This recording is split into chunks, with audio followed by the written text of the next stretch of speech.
there's no expectation that people are going to provide the needed protection for you.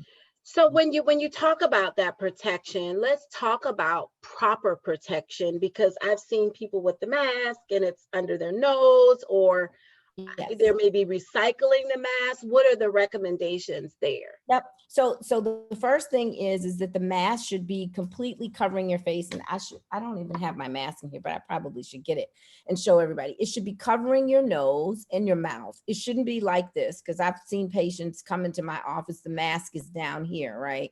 And so I have to tell them the mask should be covering your nose and your mouth for full protection. I do understand that because there is a lack of PPE, where people have access to masks, and now you're seeing people that are, they are purchasing cloth masks, which are easy to clean because you can wash them, and reuse them. It is the paper ones and the hospital ones that you can't clean so well and reuse those. So if you're using those, you just have to be careful. And then the other piece of this is, people ask me all the time about, well, what is really the benefit of the mask, right? So the mask is that if I am approaching you and you're wearing a mask and I'm wearing a mask, the risk of transmission is significantly reduced compared to if you have on a mask and I don't. Right? So when I'm wearing my mask, I am protecting you. And when you wear your mask, you're protecting me. That is the whole rationale behind wearing the mask. So yeah, wear the mask, cover your face. The other thing is gloves. So I see people that are just wearing gloves all day long. They're just walking around with gloves on. And that is not, not the smartest thing, because what you're doing is if I go into the grocery store and I have on gloves and I touch a can of something, and then I walk out to my car and I get in the car and I'm driving on my steering wheel with those same gloves on, now I have then potentially carried something into my car with me and possibly into my home. So if you're going to wear the gloves, then take them off before you get in your car, throw them away, have a garbage bag in your car, which is what I usually do, have a garbage bag in my car, and I just throw them in there and I'll either put it in a garbage bag. I've been to, I think I was at one store and they had a garbage bag that was tied to the thing where you put the carts in, so people could just dump their gloves in there. So if you just don't take the gloves in your house. The other thing is if you were never one of those people that encourage people to take their shoes off when they come into your house, now is the time to do that, because we've discovered that you can actually track the virus indoors. So if you've been out somewhere, you've been to Lowe's, you've been to the grocery store, and the virus, which lives on surfaces, gets on your shoes. And I get it, it's far-fetched, right? You're like, how can that happen? We don't know. There's still so much that we don't know about this virus. So the recommendation is that you take your shoes off when you come in the house and you leave them at the door. So a question just came in regards to the gloves. Can you use your hand sanitizer on your gloves? No. Okay. It's for your hands. You shouldn't, because the hand sanitizer can also break down the material that's in the glove. It doesn't necessarily have to kill the virus on the glove. That's a whole different surface than if you're using hand sanitizer on your skin. So I wouldn't recommend that. And I think people may be doing that because they're recycling the gloves, reusing the glove, but that's not the best idea. And so similar, and I'm going to assume that it's the same answer. Another question is, can you spray your gloves with Lysol? In an attempt to reuse them, if that's the goal, is to save the gloves and reuse them, then I wouldn't recommend doing that. Okay, so pretty much the gloves are disposable. Reusing my gloves. Yeah. I was going to say something, but I'm going to keep it church appropriate. But it's like we're trying to reuse other protections, other forms of protection. Right, because there's no guarantee that you're killing the virus. Right. So really, you should just think of the gloves as disposable. Correct. They should be. They're intended to be disposable. Yes. Couple other questions in regard to testing. Is testing available for everyone? And if it is, where should you go for testing? And I'm going to add a little, add to that question. if you don't have symptoms, are you able to get tested? Yep. So it depends on who you ask. If I'm of the mindset for my patients, if somebody calls me and they said, I want to be tested, and they make a compelling case for why they want to be tested, I'm going to test them. And part of the reason is, and a lot of people don't know that, is that right now, and this is probably going to go on through the end of June, insurance companies are waiving any copay or cost transfer to patients for COVID testing. And it's not always going to be like that. So essentially, it's not going to cost you anything to get tested, whether you have the nasal swab or you have the antibody test, right? But understand that there are limitations to that as well. So the nasal swab only tells me if you have COVID that day, right? Okay. It doesn't mean that I'm negative. So now I can go to the beach and hang out with my friends because I'm negative, because next week you could be positive. The antibody test is testing for if you've been exposed to it and you have antibodies to the virus in your system. So that is, I went to Italy in January and I was really sick when I came back, but I never was diagnosed with COVID. Could I have it? That's what the antibody test is for.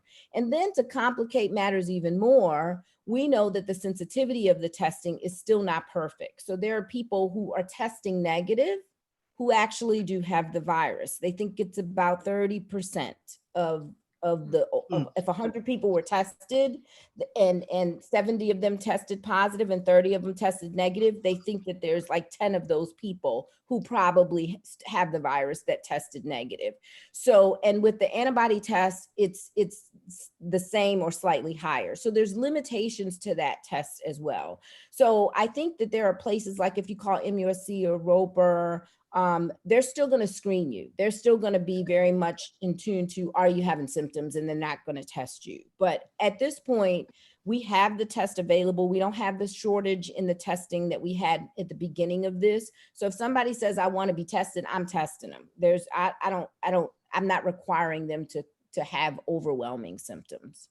Okay, so there is a question that is, and I'm not going to fully disclose, and I think we discussed this one prior to, because of the specifics of the question, there are going to be some things that we do suggest that you see your physician for.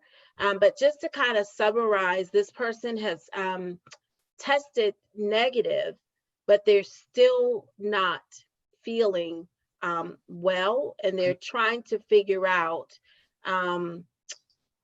they've been to the ER 3 times.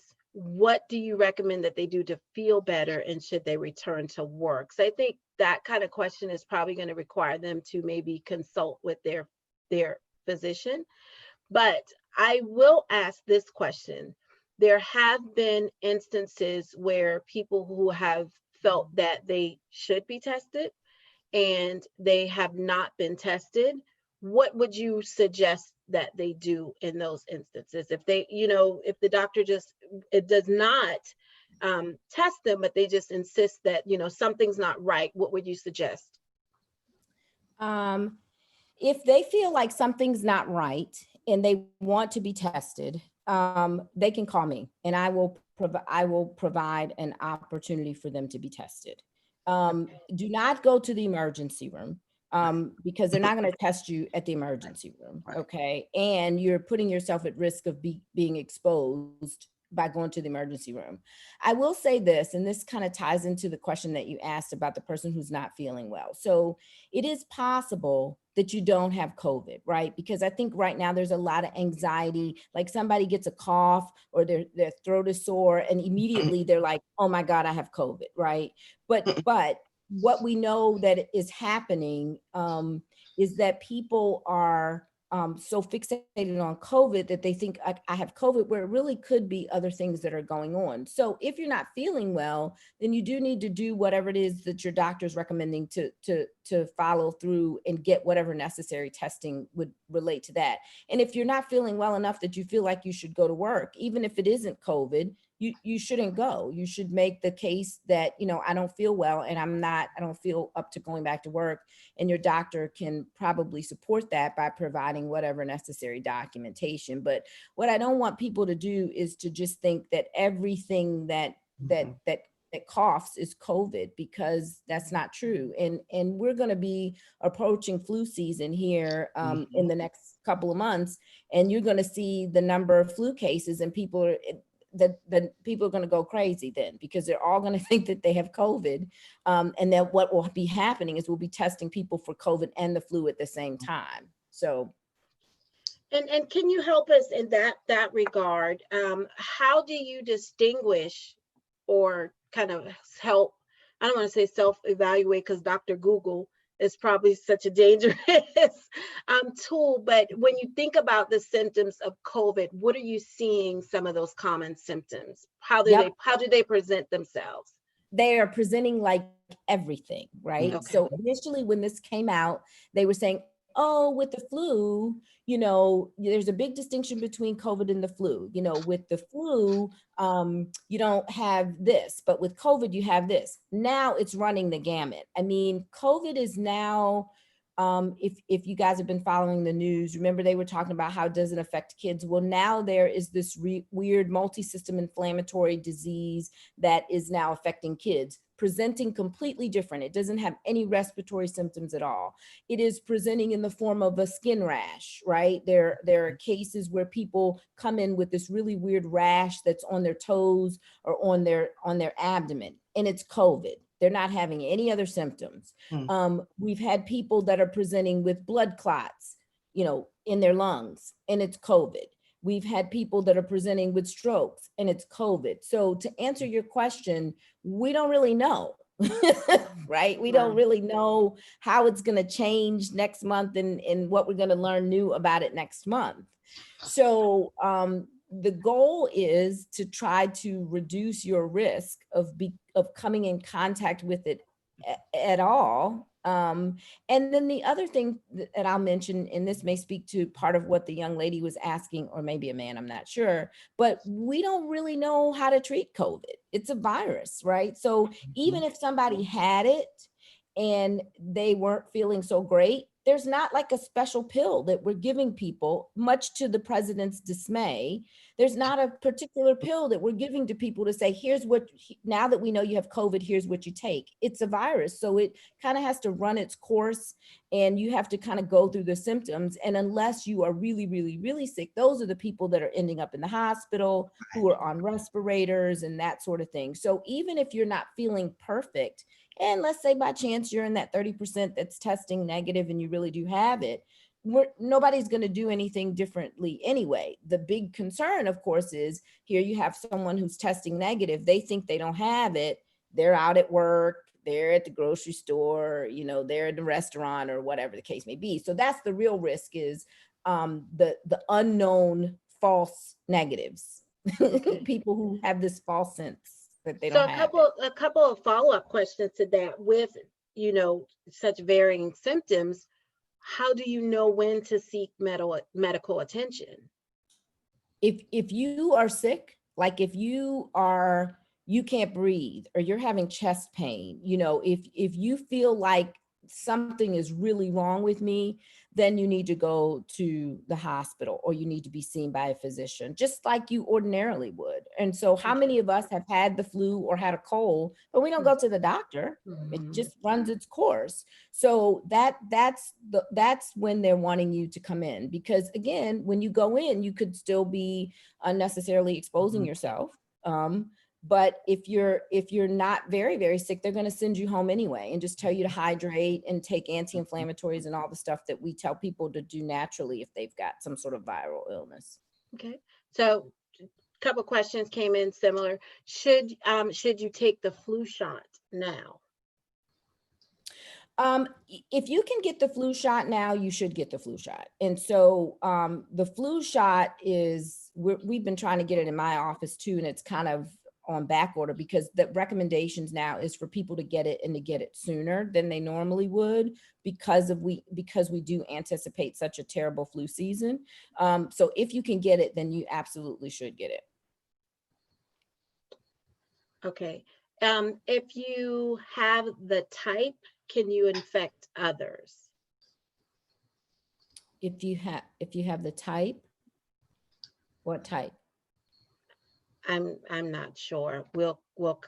I'll message that person. Okay. One of the, if there is a certain test, is there a certain test that should be taken to determine if you have the COVID test in the past, and maybe we'll have antibodies to resist it in the future?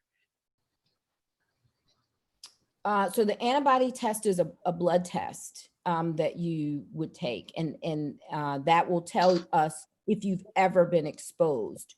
So that's actually a good question, because Dr. Fauci submerged from the ashes earlier this week, and he was talking specifically about that, which is the question that we've all been asking, is we still don't know what the long-term ramifications of this virus is going to be. So if you were somebody who, you know, was sick enough to be on a ventilator because you had respiratory distress or respiratory failure, we don't know if 6 years from now or 6 months from now, the virus can reactivate in your system. We don't know if it will cause long-term damage. So that's one of the other unknowns that we don't know.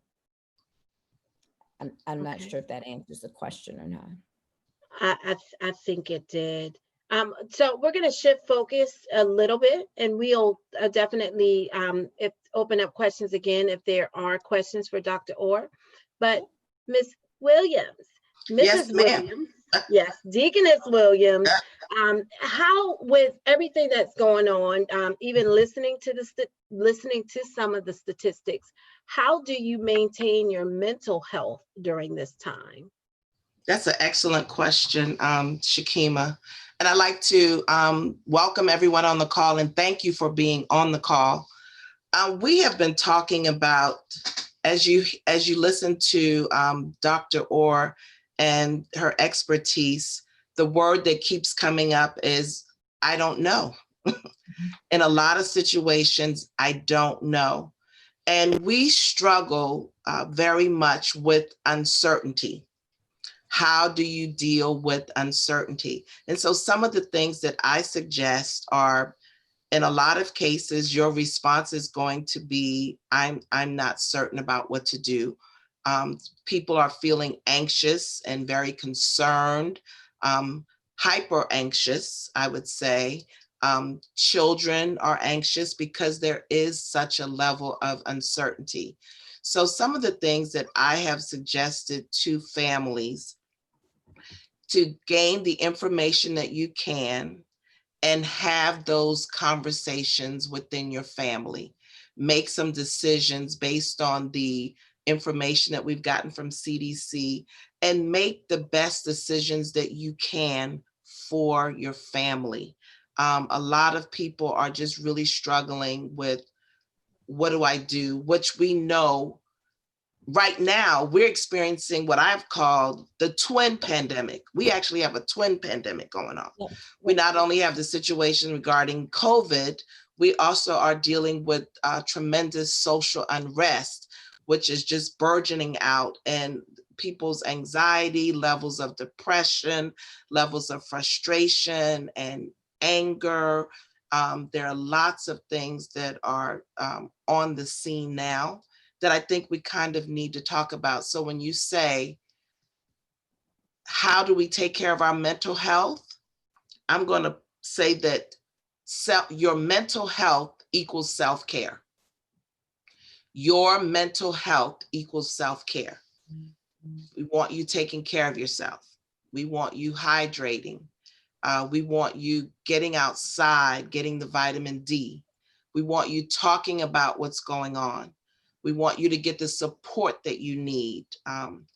In mental health, I am an extreme advocate for, like Dr. Orr mentioned, a lot of insurance companies right now, at least the ones that I'm working with, Cigna, United, Behavioral Health, Blue Cross Blue Shield, they are being very liberal in granting telehealth sessions and extended telehealth sessions.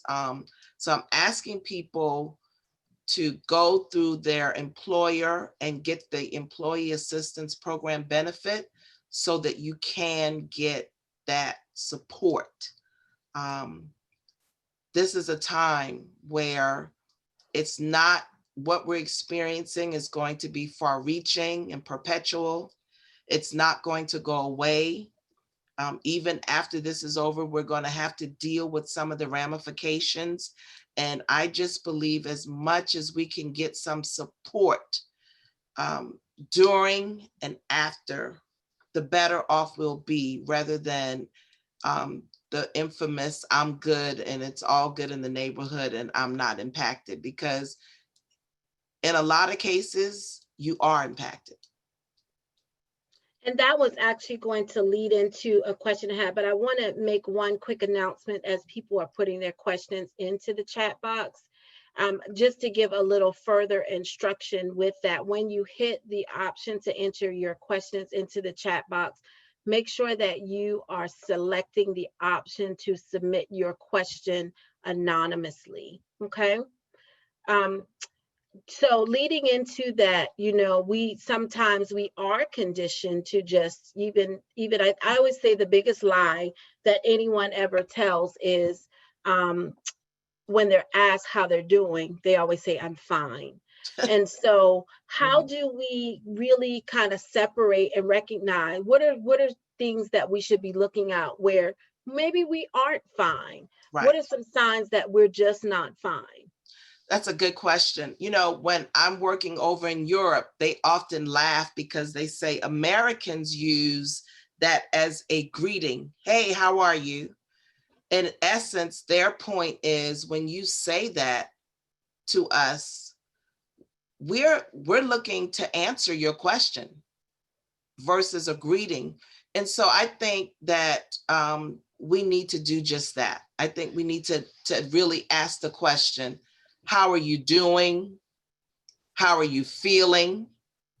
And really wait for an answer rather than just use it as a greeting and keeping it moving. Because I do think a lot of people are experiencing a tremendous amount of stress with everything, and I'm not an advocate that you watch the news all day. I'm not an advocate that you stay on social media all day. I think you have to put those things on a diet. And I say that because the psyche cannot handle that all day. From what you're seeing, people who are seeking help, what are some of the most common situations that you're seeing right now as it relates to people's mental health? Dealing with the uncertainty. People afraid or intimidated about returning to work. People being concerned about their children. Dealing with the uncertainties and just how to navigate through that. And of course, those persons who we can't bypass the fact that a lot of people have experienced grief during this time. And we are a community that when there's grief, we like to go visit, we like to have that support at the funeral, and we have a paradigm shift. They're graveside funerals, they're not the full funerals because people are participating in social distancing. And so you're not getting to be able to support. So a lot of people are dealing with the grief during this period. And those people who are experiencing anxiety already, I'm finding that their anxiety as well as depression is exacerbated during this time. Like I said, we're dealing with a twin pandemic. When you see some of the trauma that's happened, I've heard a lot of people say, I didn't know the persons that were murdered. However, I find myself crying. Is something wrong with me? No, we call it vicarious trauma or secondary trauma, when you see certain things happening in the world, it's going to impact you. It's going to impact you. Yeah. A question we had coming in is, what could be a strategy for someone who is dealing with being in an abusive relationship while home and not being able to go to work or out at social events? So it sounds like prior to the pandemic, those things were a way of escape, and that's not an option now. Right, right. And Harv Jacobs called me and asked me that same question. He said, Ms. Williams, we're getting a lot of calls about domestic violence. Does that surprise you? And I gave a resounding no. No, it doesn't. Because for a lot of people, home is not a place of rest. Going to work for a lot of people was their safe place. And so you're talking about being quarantined. You're talking about jobs saying that you have to work at home. So now people are in confined spaces, and issues that maybe were not having to be addressed or dealt with, or people not being present. Now that they're there, we definitely have seen a spike. So I would encourage any listener who is dealing with that to reach out to the domestic hotline. There are hotline numbers that you can call. You can, like I said, there's telemental health, so you can actually get counseling virtually. And of course, you would not want to do that while the person that the abuser is present, but making way to reach out to say, I'm getting the helpline so that you can have a resource of support during this time. Okay, thank you, and our prayers out to that person. Yes. What are some community resources that we can benefit from that will help us with our mental health? I'm going to ask for community resources and then maybe some routines as well. Okay. We definitely have the Department of Mental Health. We have 211. Definitely your physicians can make referrals. You can go to www.helppro, which is spelled HELPPRO.com. Again, that's www.helppro.com. And I have seen a lot of people just go to Facebook and say, does anybody have any, therapists that they can recommend? People are, I think, during this time, people are just sharing the resources that they know. You can definitely, like I said, utilize your EAP. If you have insurance, you can go online and be told those physicians or healthcare providers that are in network that you can use. And so what was the strategies question?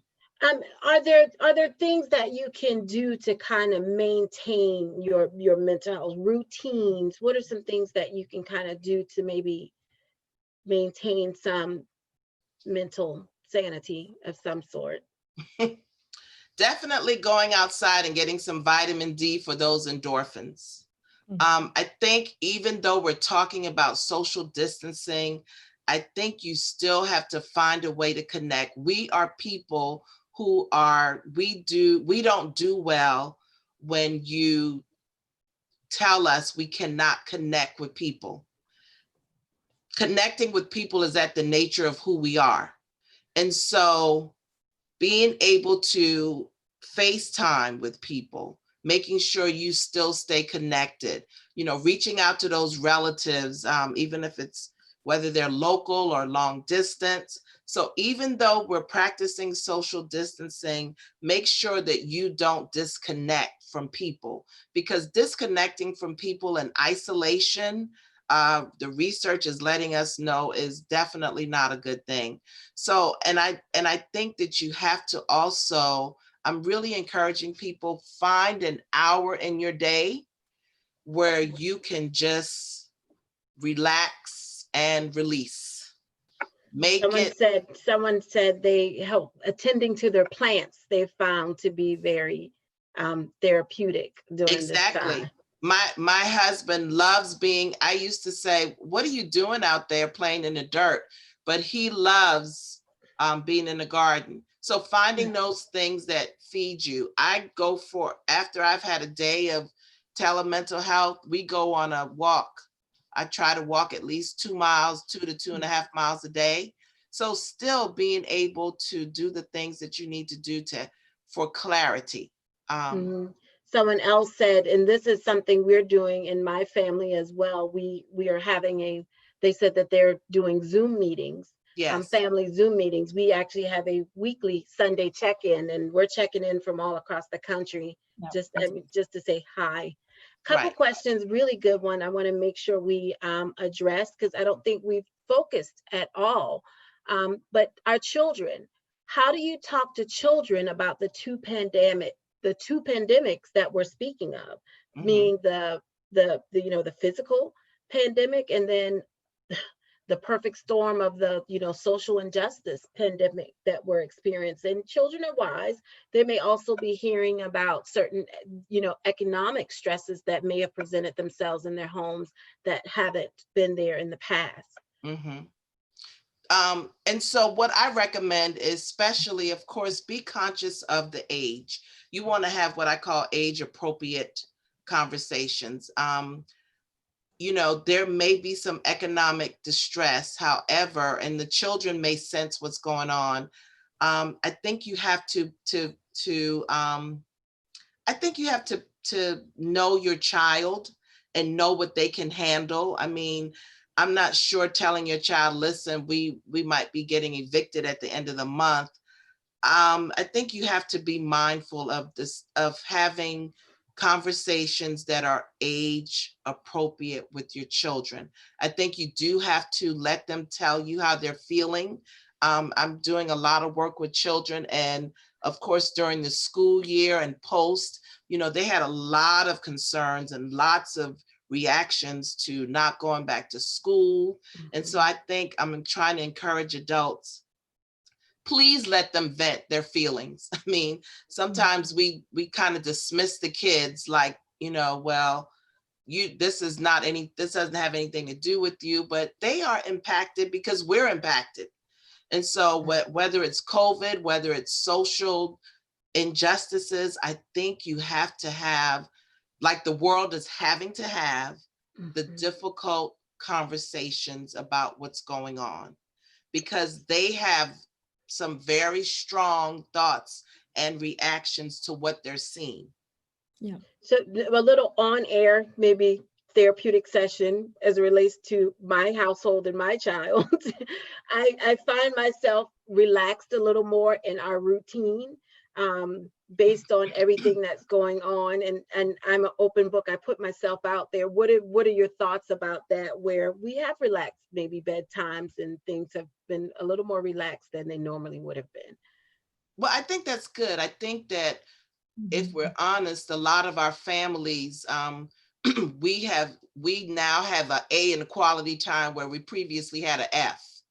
And so I think, you know, having that quality time, spending that time, having those conversations, sharing the world, Mhm. is very, very important, because you want the focus to come from you, the parents, versus so much of the outside. You are the ones that I call, you actually have the tremendous sphere of influence when it comes to your children. So use it, Yes. because if we're honest, when we grow up, we are who we are by virtue of what we were taught. Awesome. So Thank you. utilizing this time to do that and exposing your child, I think, is a good thing, Shakima. Mhm. I was basically saying we'll talk after, like we don't even have a bedtime anymore, but we'll talk later. It's like we've been in the house for 3 months. Things are Right. definitely different. And Good that, question. Yeah, Dr. Orr. well, I was just gonna like dovetail on that for a moment, because in the relaxing of routines, people have also relaxed, their diets, and some of their physical activity that they would ordinarily do, and so, so I know that there is a lot of pandemic pounds that are being packed on to people, and it's a tough place to be, because I understand, but I also feel like people have to do what is going to make them feel better in the meantime, right? So if I'm certainly not advocating that people just go all out and just, consume 4,200 calorie diets.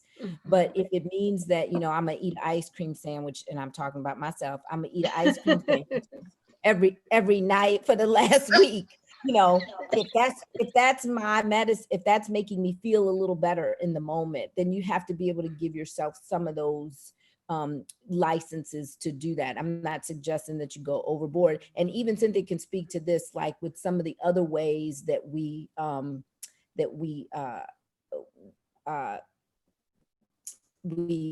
nice to ourselves. Some people may be doing other excess to make themselves feel better that they shouldn't be doing either, because of all the stuff that's going on with the pandemic. And so, right. But So, wanted to mention that, because no one asked about like exercising or anything.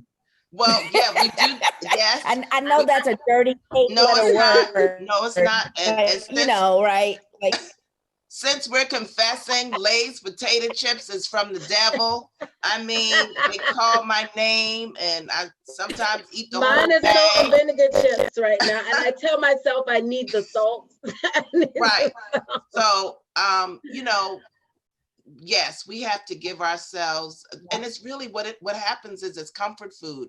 I mean, when Krispy Kreme donut, when they have that light, the line is way down the street. However, we do, because our community is lacking in vitamin D. And so we got to get outside and get some of that sunlight. And so that's why I say, at the end of the day, trying to walk even just a little bit, if you can get 30 minutes outside. But yeah, what it is really comfort food. When you are experiencing trauma or discomfort, look at the foods that we go to eat. It's not kale and it's not lettuce. It's peach cobbler, apple pie, ice cream, chocolate cake with pounds of frosting. It's comfort, pecan tarts. It's comfort food. And so people are finding ways to feel comfort. So we got to give ourselves grace. But I say, start doing some sort of, people are riding bicycles. When we're out walking, we see families, whole families riding bicycles a lot. So yes, we're going to eat, but please, let's also do some form of exercise, even if it's just 30 minutes. Go outside, walk. Yes. Okay. So I want to be mindful of time. Just remind our attendees we have about 12 minutes remaining. So if you have additional questions, go ahead and get those in. But we do have a few questions that are still on the table. Doctor, I want to direct this one to you. Is there a COVID-19 type A and B? And if so, can you have a type and not affect others? Like, can you have a certain type of COVID that is not contagious? Are there certain strands that are not contagious? I don't know the answer to that question, honestly. I've not heard that there's a type A or B so COVID-19 is a form of the SARS-CoV virus, and coronavirus is not a new virus. So that's why people were laughing and making the joke about, we saw this on the Lysol can that it kills coronavirus. That's because coronavirus is the class of virus. Right. And then there's the SARS-CoV virus. And then COVID-19 is a brand new virus. Like, we've never seen that before. So I've not heard if there's a or B. I've never heard that. And I'm guessing, and this is just me kind of, maybe, I think the person is thinking like, maybe you can have a type of pink eye that's viral versus bacterial, but this is clearly all viral. Correct. This is clearly all viral. Yeah. Okay, great. Going back to you, Ms. Deaconess Williams, what advice do you have for those who have lost their job during this time? as someone who has experienced job loss, as difficult as that can be, I would encourage people to also take the opportunity to maybe start putting together a personal resume. Now is a good time to say, you know, is there something else I really want to do? Am I interested in going back to the same job? Am I interested in changing fields? Take this time, you know, of course, after you grieve your job loss, because losing a job is hard, and a lot of people have lost their jobs. You know, people are getting unemployment. It's just, it runs the gamut. So that's what I would say, you know, take this as an opportunity. Is there something else that I really, really wanted to do? Rather than just sitting around saying, woe is me, take it, use it, take it as an opportunity. Some people have started businesses. One of my patients, you know, she was so depressed, but I kept reminding her of how fabulous a cook she was. You know, she cooks for the entire community. So now she has a food truck. You know, she was like, oh my goodness, this would have never happened if I wouldn't have lost my job. So I think you have to kind of pull on some of the strength within, but also take this as an opportunity to do some things differently. I've had to learn some new skills.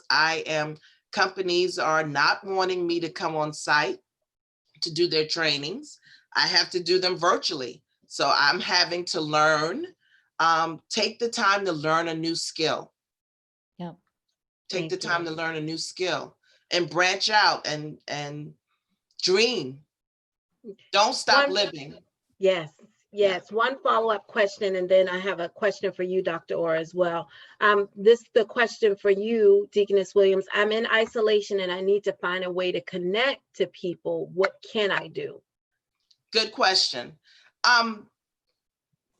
Reaching out to people, reaching out to those relatives, to your friends. This has been a very uncanny time. I see a whole lot of reconciliation going on. I see a whole lot of people connecting. Maybe there was some sort of issue, and I see that the hearts of men are being pricked. And so I'm really encouraging people, reach out to that family member you hadn't talked to in a while, or a friend. I've reached out to some college friends. Send cards. You know, you get what you give. You know, I hear a lot of people telling me I'm lonely and I'm isolated, but you also have a responsibility to reach out. Use your telephone. You know, sometimes people sit around and says, nobody's calling me.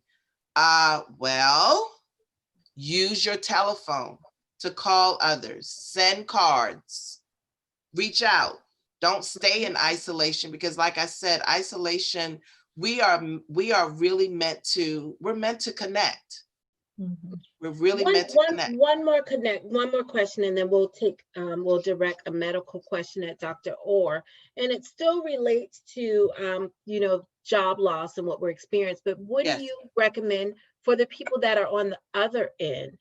What about people who are having to lay off their workers with children? How do they handle that kind of pressure and stress?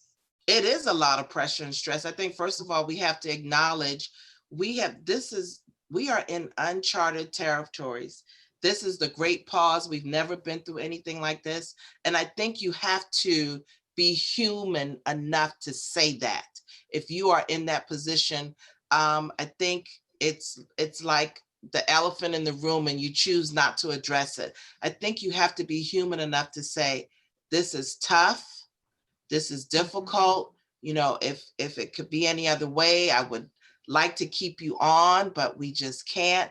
I think you have to be human. I think that that people in their distress will appreciate the fact that you treat them with dignity, even with the hard things. You know, there are companies' doors that have closed. There are people who thought initially they could stay open and tried to and couldn't. So I think when you have to do that, treat others as you would like to be treated. Be as humane as you can in dealing with these difficult situations. Don't mistreat people, because I think, to me, that exacerbates the situation and makes it worse. But being human and transparent. Okay. I'm going to, before I direct this question, Dr. Orr, just say if you want to get those final questions in, because we'll be wrapping up in a few moments. Dr. Orr, do you think that COVID-19 has mutated to another COVID-20? Wow. That's a very interesting question. The word mutated can be interpreted many different ways. And so, like I said before, it is presenting in different different forms. Whether or not that equates to the fact that it's mutated, I don't know the answer to that. It's possible, but I don't know that we know enough about it to be able to say that it's mutated into something else. All we know right now is that it's COVID-19. So when people are being tested, we're testing them specifically for the COVID-19 virus and nothing else. So I don't know the answer to that question. That must be a conspiracy theorist like me. So this notion that it's mutated, it's possible, but what do you do with that? Like, do you do anything differently if it's a mutated virus than if it's the original one that showed up on our shores in January? I don't know the answer to that. Shakima, I'd like to address that question. I'm looking when they want to, what about when you have to lay off their workers, people that have children? I think right now there are a lot of resources. I even got an email about food stamps. We know that our church, along with other places, are giving away food. So I think even during the time that you have to lay people off with children or with not, I think as many resources that you can provide to them will also be helpful. To offset. Mm-hmm. Well, ladies, coming up on the time, we have about two minutes left. Any closing parting remarks? And I asked everyone to please hang tight. We have a couple of instructions for you before you jump off the call. So I just want to leave everybody with a quote by Audre Lorde, and that is that caring for myself is not self-indulgence. It is actually self-preservation. And that is the ultimate act of political warfare. So while we're in the midst of this twin pandemic, Cynthia, as you coined, which I love, caring for yourself is political warfare. It is the first step to your protest, right? Because if you're sick, then you can't do anything for anybody, and certainly can't do anything for your family. So I just want to encourage people to use this time, like Shakima said some months ago, that this was the timeout by God that we've been given. And I believe that there are blessings in this. I mean, I think it's uprooted everybody's life in ways that we never even imagined. But I just believe that there's so much positive that at the end of this, it's going to come out of it, that we're going to be like, wow, was that what God was doing? Is that what that was all for? So I do believe that there are going to be new businesses birthed. I do believe that people are going to get certificates and learn new skills because they have the time. They're being forced to sit still. They're being forced not to go to all these 5,000 meetings, even though they're trying to make them virtual, but you're still just kind of logging in from your home. So you have time to do stuff that you just didn't before. So it's all about the way that you see it. You have time to ride a bike. You have time to walk every day for 30 minutes instead of 3 times a week for 30 minutes. So it's all in the way that you choose to look at it and shift your perspective around it. Don't get so focused and caught up on the numbers, because that'll drive you crazy, to just to look at the numbers and see them constantly going up and waiting. Is it going to stop at my door?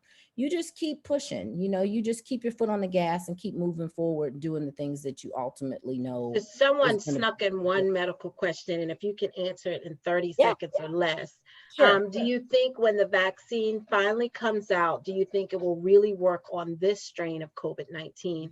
Asking because the influenza vaccines were constructed on the past viruses. Right. So that's the thing, that's the value that we have from influenza that we don't get from COVID, right? Because you're right, when they do the COVID vaccine, I mean, when they do the flu vaccine, which takes about 18 months to develop, right?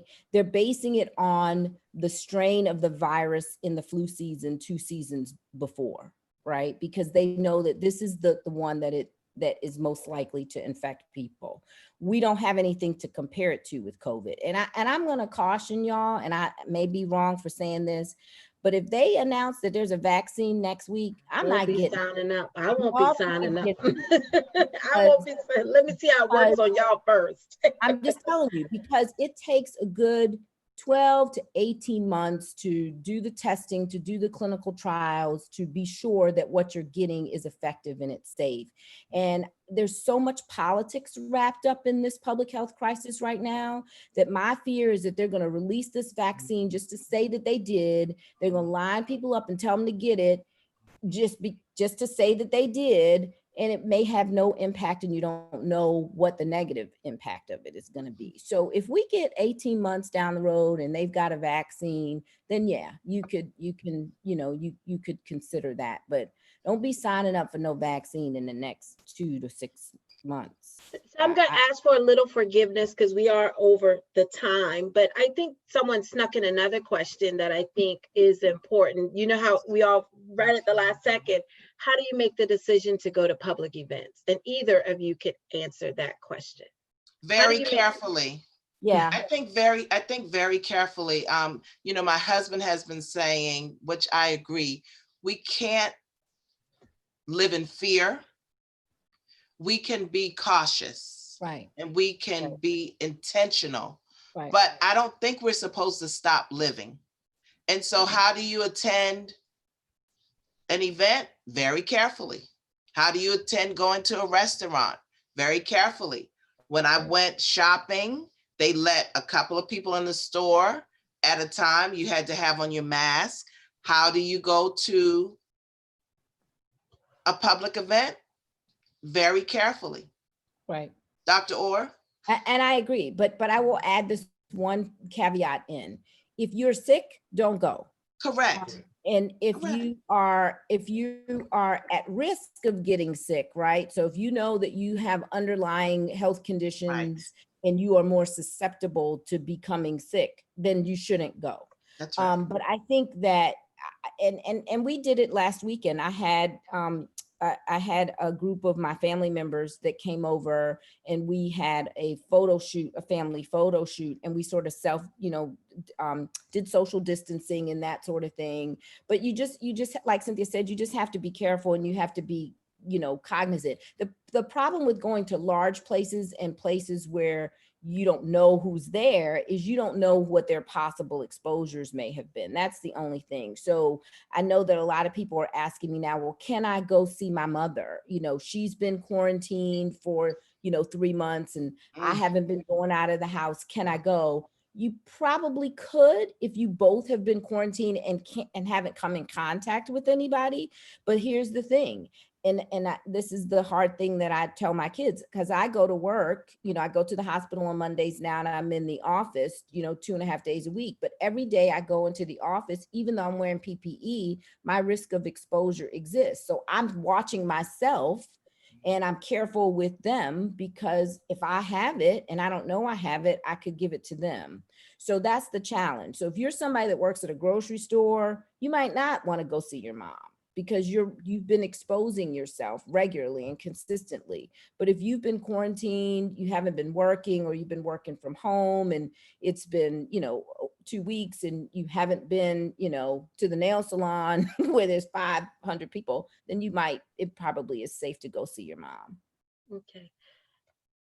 Deaconess William, can you give us closing remarks in 30 seconds or less? I sure can. I would like for us to consider what we're experiencing as the great pause.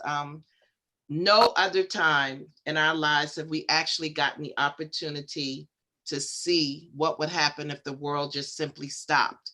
And the world did stop.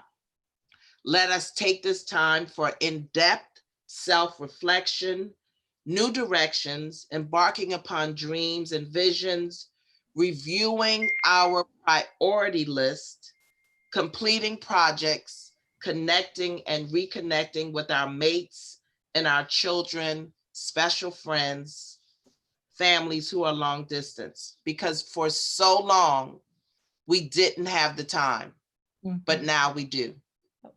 And Thank with you. that, we will, before everyone jumps off, we want to thank you all for joining us this evening. I hope that you found the information beneficial. I know I certainly did.